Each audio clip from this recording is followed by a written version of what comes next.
where does fear and depression and anxiety, where does it kind of fit in? I mean, you talked a little bit about was that the only time with when you were trying to wean off of the antidepressant and stuff like that?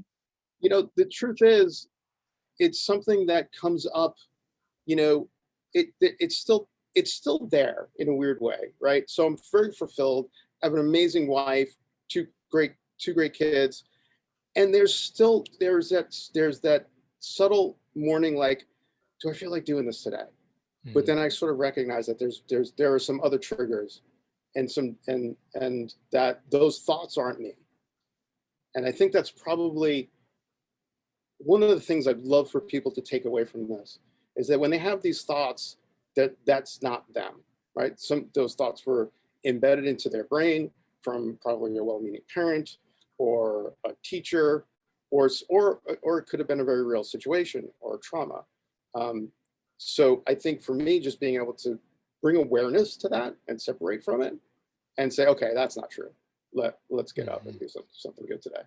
So I think So, that's, yeah, so these can be also described as limiting beliefs, would you say? yeah, absolutely. Yeah, for Gotcha. sure. And again, like, so, you know, our lower brain is there to protect us, right? It's 2 million years old, and we can associate an experience with just about anything. So one example that I use, let's say you're walking down an alleyway next to a pizza place, you smell pizza, and then you get mugged. It's very possible that the smell of pizza could be a trigger for you to cause severe anxiety and stress and Mhm. overwhelm. And so it's when it's that amygdala response, you can't talk yourself out of that. You've got to recognize what it is and try to use the language of the amygdala to try to calm that down. And I guess we could talk more about that, but that's these limiting beliefs. Could be a real trigger, could be from a real trauma.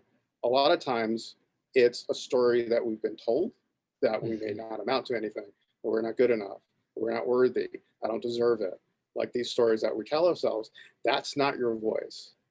That's the voice of a teacher, a friend, an aunt, an uncle, someone that was scared, or maybe trying to protect you. And if you can recognize that, you can start to change those stories. The more you try to start to change those stories, the more you can make new neural connections in your brain to change your outcome.